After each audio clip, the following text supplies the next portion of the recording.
प्यारे मित्रों, अभी अभी हम लोग MHD 2 आधुनिक हिंदी काव्य के अंतर्गत पृथ्वीराज रासो जो आपकी चंद्रदाई द्वारा लिखी गई है उसकी प्रामाणिकता अप्रामाणिकता की बात कर रहे थे। अगर आप लोगों ने मेरा पहला वीडियो नहीं देखा है आधुनिक हिंदी काव्य का पृथ्वीराज रासो के संबंधित, तो आप देख लें। मैंने प्लेलिस्ट बना दी है आधुनिक हिंदी काव्य के नाम से। ये दूसरा वीडियो है आपके सामने। अगर आप इसको तभी समझेंगे जब आप पहला वीडियो देखे रहेंगे। तो चलिए शुरू करते हैं। तो हमारा अगला जो पॉइंट है साहित्यिक परंपरा। हजारी प्रसाद द्विवेदी ने पृथ्वीराज रासो के मूल रूप का संधान आदिकाल की साहित्यिक परंपरा और काव्य एवं कथानक रूढ़ियों के आधार पर करने का रास्ता सुझाया है। तो हजारी प्रसाद द्विवेदी क्या कहते हैं? तो उन्होंने पृथ्वीराज के मूल रूप का संधान, है ना, पृथ्वीराज रासो का जो मूल रूप है उसका संधान आदिकाल की साहित्यिक परंपरा और काव्य एवं कथानक रूढ़ियों के आधार पर करने का रास्ता सुझाया है। अर्थात उसके ऊपर अगर रिसर्च करना है पृथ्वीराज रासो के मूल रूप पर, तो आपको आदिकाल की जो साहित्यिक परंपराएं हैं, उसकी जो कविताएं हैं आदिकाल की और कथानक रूढ़ियां हैं, उसको आधार बनाना पड़ेगा। तभी जाकर आप पृथ्वीराज रासो के मूल रूप को समझ पाएंगे, उस पर रिसर्च कर पाएंगे। तो ये कहना किनका कहना है? हजारी प्रसाद द्विवेदी जी का। उनका अनुमान है कि रासो के वर्तमान रूप को देखने से स्पष्ट हो जाता है कि मूल रासो में भी शुक और शुकी के संवाद की योजना रही होगी। इसके पहले की वीडियो में हमने बात की थी, चर्चा की थी कि क्या जो चंद्रदाई ने पृथ्वीराज रासो लिखा है, क्या वही मूल रासो है, क्या वही मूल रचना है या किसी और की रचना है, और उस रचना को कल्पना के रूप में या उसका आधार बनाकर जो है चंद्रदाई ने रचना की है, या ये रचना पृथ्वीराज जो राजा थे उनके पहले की है या उनके मरने के बाद की। बहुत सारी बातें हम लोगों ने की थी। अगर आप लोग नहीं देखा देख लें, तब जाकर आप इसको स्पष्ट तरीके से समझ पाएंगे। ठीक है, तो ये हजारी प्रसाद द्विवेदी कहना है कि रासो के वर्तमान रूप को, मतलब जो अभी फिलहाल का जो रासो अर्थात पृथ्वीराज रासो की बात कर रहे हैं हम लोग, जो चंद्रदाई कृत है उसकी बात कर रहे हैं। तो वर्तमान रूप को देखने से स्पष्ट हो जाता है कि मूल रासो में, मूल मतलब जो पहले जो मूल है, मतलब इस पृथ्वीराज रासो जो चंद्रदाई कृत की जो रचना है उसके पहले जो मूल रासो लिखी गई है उसमें भी जिस प्रकार पृथ्वीराज रासो जो आपकी चंद्रदाई ने लिखी है उसमें शुकी संवाद की योजना रही है।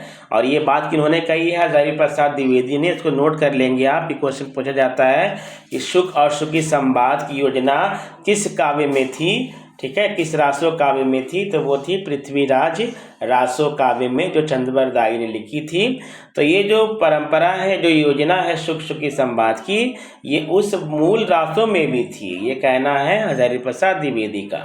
देखिए मित्रों, मैं धीरे धीरे पढ़ा रहा हूँ। आपको लगता होगा कि मैं बहुत समय ले रहा हूँ, लेकिन मैं बता दूँ कि अगर आप एक एक पंक्ति को गहराई से नहीं समझेंगे तो आप फिर प्रश्नों के उत्तर नहीं लिख पाएंगे। ठीक है ना? आप केवल वस्तुनिष्ठ प्रश्न अगर पढ़ना चाहते हैं और तैयार करना चाहते हैं तो फिर ये वीडियो आपके लिए नहीं है। ये वीडियो उनके लिए है जो पूरी गहराई से, है ना, अच्छे से तरीके से समझते पढ़ना चाहते हैं और जो गहन जानकारी अध्ययन करना चाहते हैं, और साथ ही साथ सब्जेक्टिव जो क्वेश्चंस आते हैं आंसर लिखने के लिए PCS लेवल में, चाहे असिस्टेंट प्रोफेसर लेवल में, उनके लिए है। और अगर आप इतना विस्तार से पढ़ लेते हो ना, तो वस्तुनिष्ठ प्रश्न, ऑब्जेक्टिव क्वेश्चन फिर आपके लिए बिल्कुल एकदम आसान हो जाएगा। ठीक है, रटने से अच्छा है कि आप समझें। ठीक है, चलिए आगे बढ़ते हैं। मेरा अनुमान है कि इस मामूली से इंगित को पकड़कर हम मूल रूपों के कुछ रूप का अंदाज़ा लगा सकते हैं। कहने का अर्थ ये है कि कुछ बातें जो अभी के वर्तमान पृथ्वीराज रासो में हैं उनकी मतलब उस रचना में जो वर्तमान रचना है पृथ्वीराज रासो अर्थात चंद्रबरदाई कृत की बात कर रहे हैं हम लोग, तो उसमें जो कुछ ऐसी बातें जो संकेत हैं उसको पकड़कर हम मूल रूप का अंदाजा अर्थात मूल रूप कैसा था पृथ्वीराज रासो का, उसका अंदाजा हम लोग लगा सकते हैं। ठीक है प्यारे मित्रों, आगे बढ़ते हैं हम लोग। देखिए मैं अंडरलाइन नहीं कर पा रहा हूँ क्योंकि अंडरलाइन करने पर क्या होगा ना कि मैं अंडरलाइन करता ही रह जाऊँगा, समझा नहीं पाऊँगा। तो आप लोग ध्यान से सुने केवल, और किताब अगर आपके पास है तो अच्छी बात है, नहीं है तो कोई बात नहीं, आप केवल सुने, हेडफोन ईयरफोन जो भी आपके पास है लगाकर किनारे कोने में घर में बैठ जाएं आप।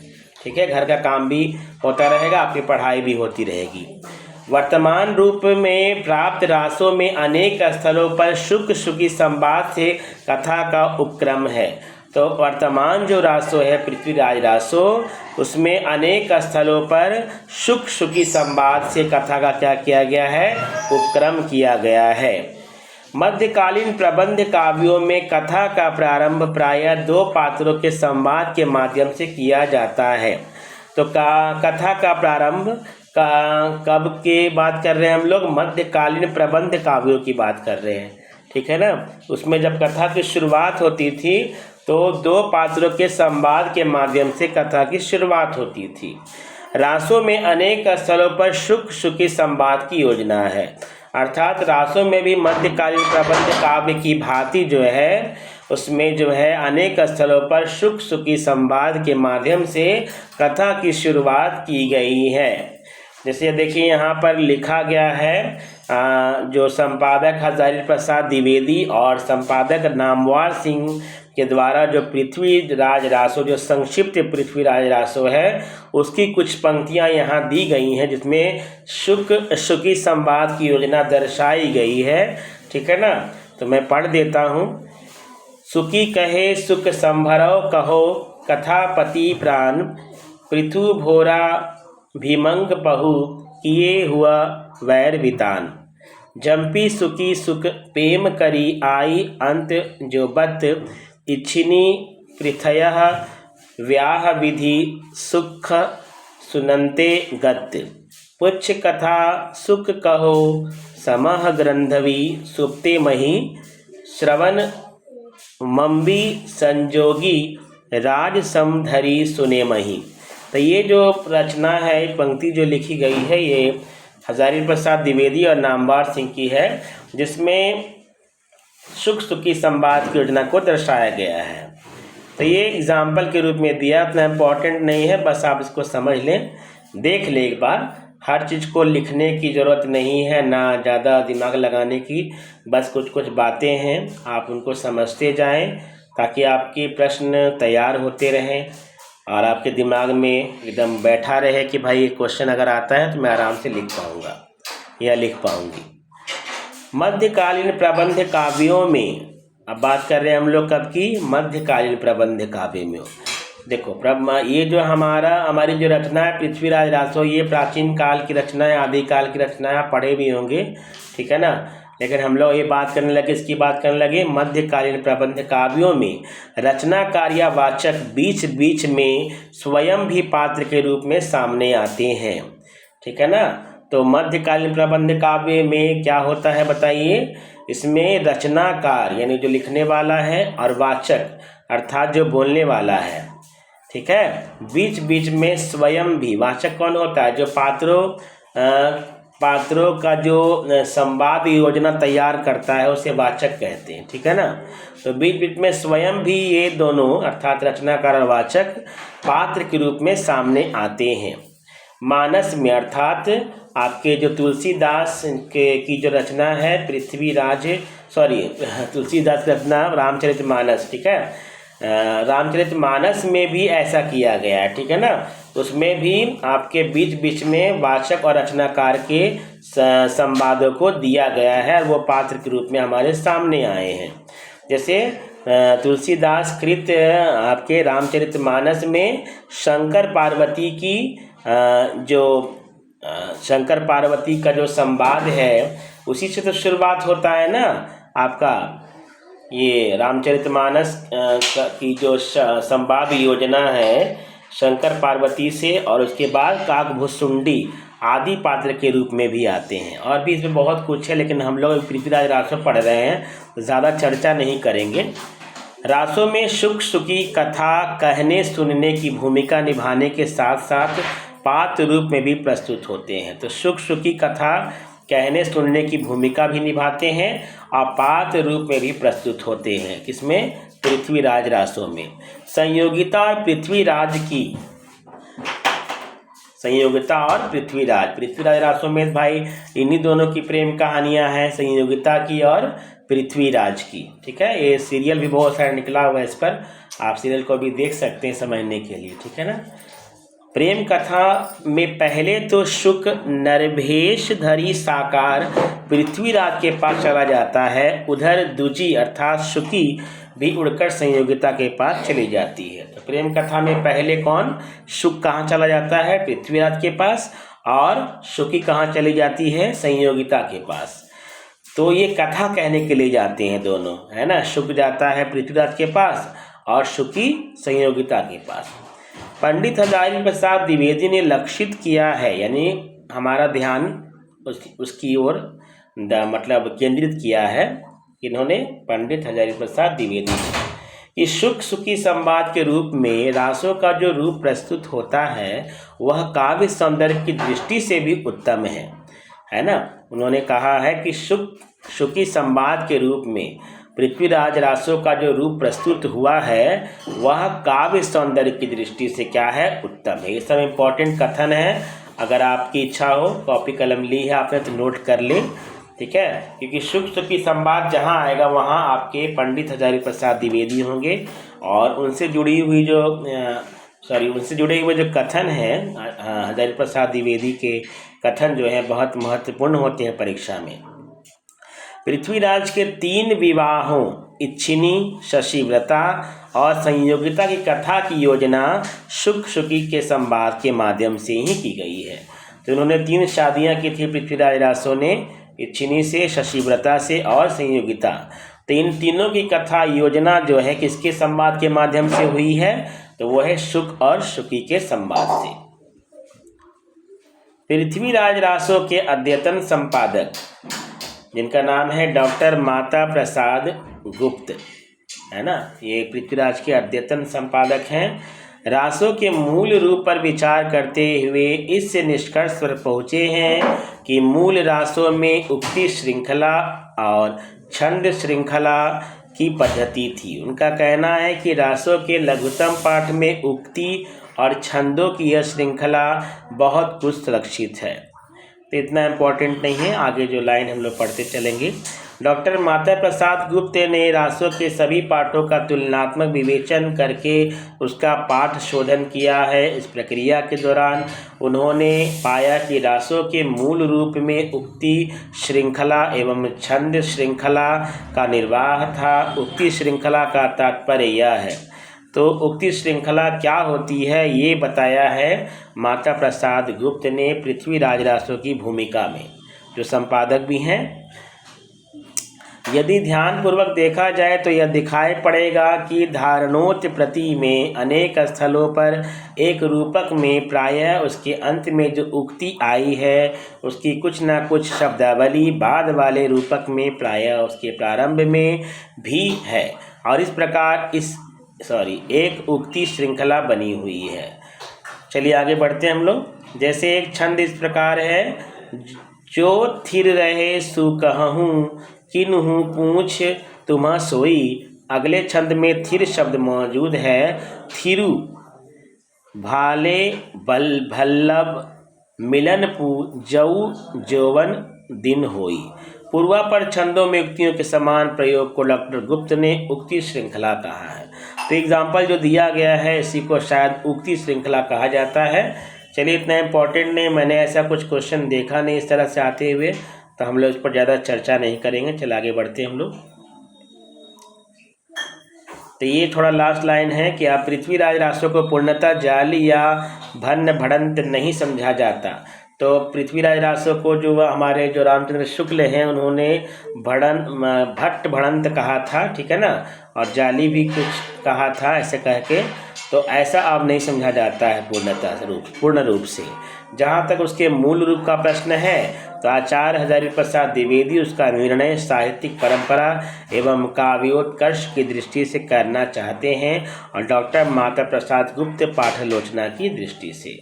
तो मूल रूप की चर्चा जो की गई थी ऊपर में, मूल रूप पर प्रश्न जो उठा था पृथ्वीराज रासो के ऊपर, उस पर द्विवेदी जी का निर्णय क्या है कि वो साहित्यिक परंपरा और काव्योत्कर्ष की दृष्टि से उसका निर्णय अर्थात वो मूल रूप में है या नहीं पृथ्वीराज रासो, इस परंपरा अर्थात साहित्यिक परंपरा के आधार पर और काव्योत्कर्ष की दृष्टि के आधार पर वो उस मूल रूप को मानना या नहीं मानना के प्रश्न पर जो है वो ज़्यादा जोर देते हैं।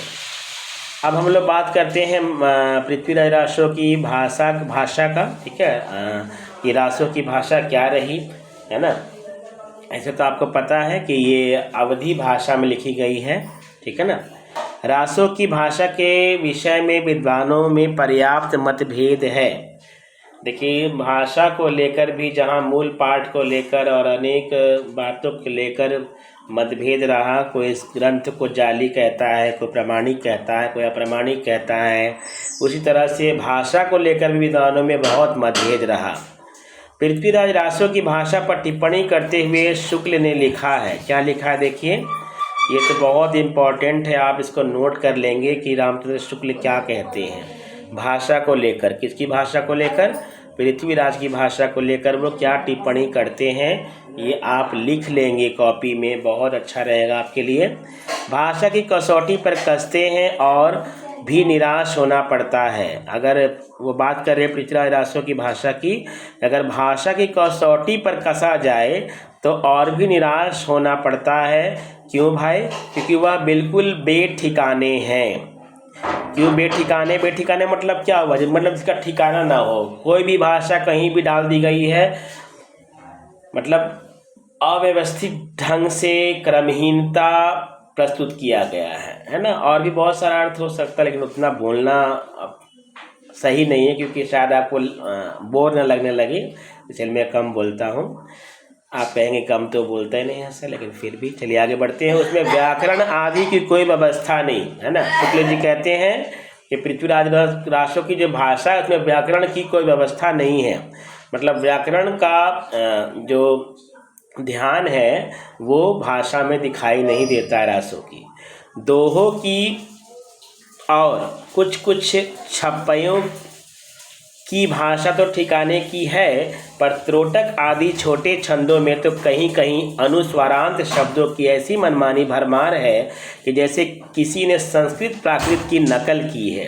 तो ये कहाँ लिखा गया है? शुक्ल जी के इतिहास ग्रंथ हिंदी साहित्य का इतिहास में उन्होंने लिखा है कि भाई कुछ छंद जो हैं उनकी भाषा ठीक है, जैसे दोहों की बात कर लेते हैं और कभी छंद अर्थात छप्पे की बात करते हैं, तो ये दोनों छंदों में जो भी लिखा गया है उसकी भाषा ठीक है, ठिकाने पर है।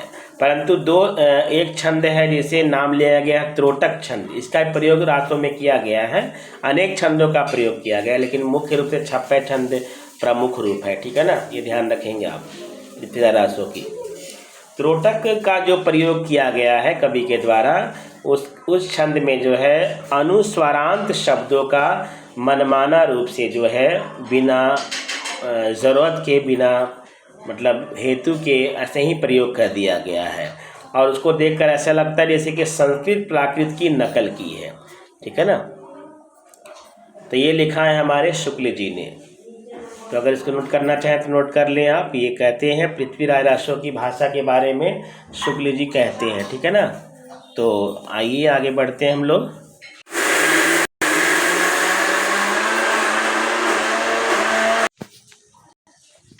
पश्चिमी भारत की किसी बोली पर आधारित भाषा मध्य देश की परिनिष्ठित एवं काव्य भाषा रही है।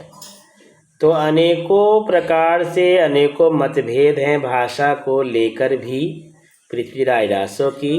वस्तुतः पृथ्वीराज रासो मूलतः अपने रचना काल की परिनिष्ठित मध्य देशीय काव्य भाषा में रचा गया होगा, जिसका व्याकरण ढांचा अनेक प्रक्षेपों के बावजूद अभी भी सुरक्षित है।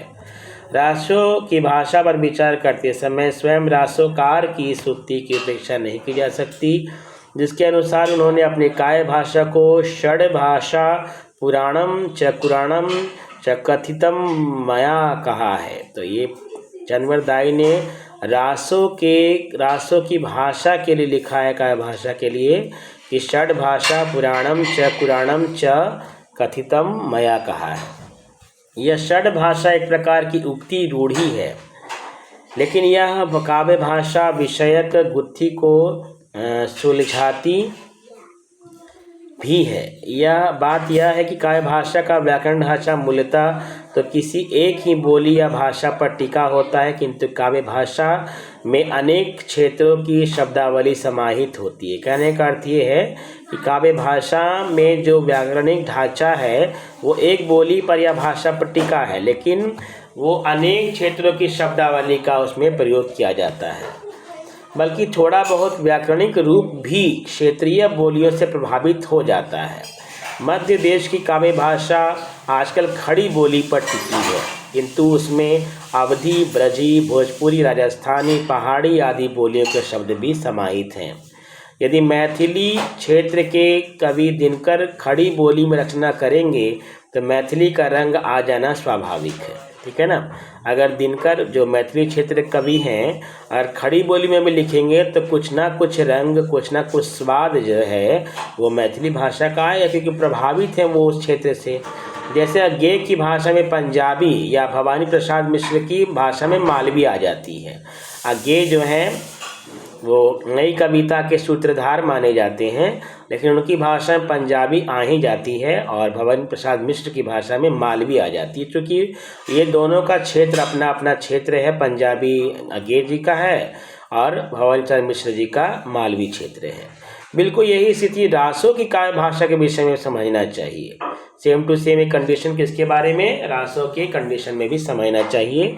आचार्य रामचंद्र शुक्ल ने षड भाषा की इस रूढ़ी पर प्रामाणिक तौर पर विचार किया।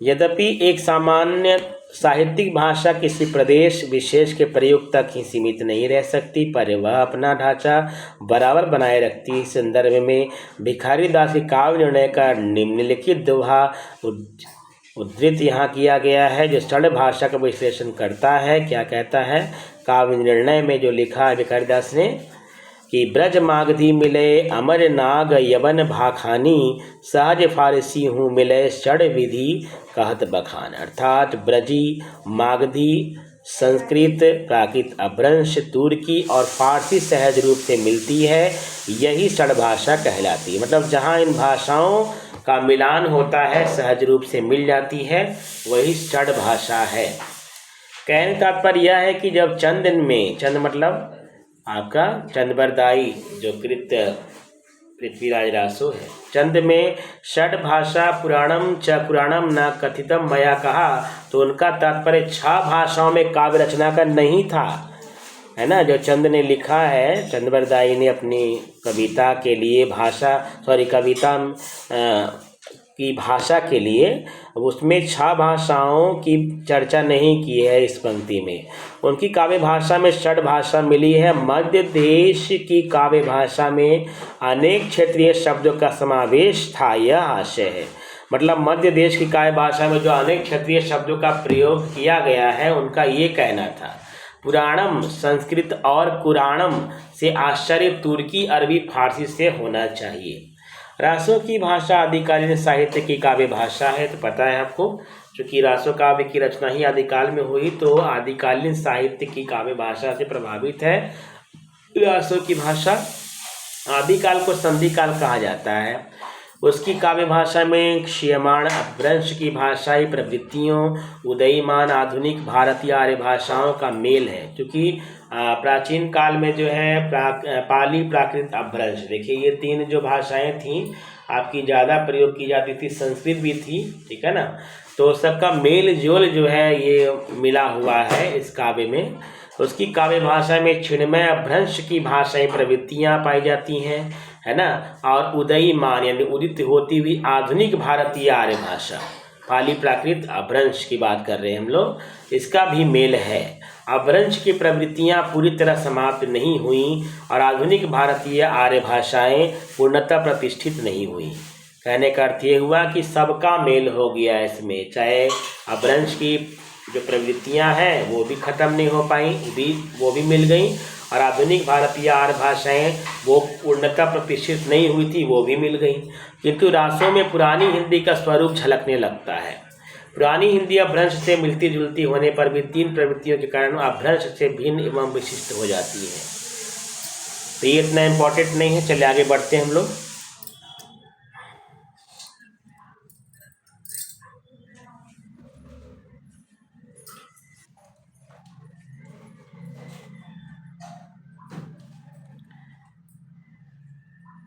आप देख रहे हैं ये हमारा ख़त्म हो गया भाषा को लेकर। तो अगले वीडियो में आप पृथ्वीराज रासो काव्य रूप से संबंधित जो है कुछ बातें जानेंगे। फिर उसके बाद अगले वीडियो में हम लोग देखते हैं क्या है अगले वीडियो में। उसके बाद ये है आपका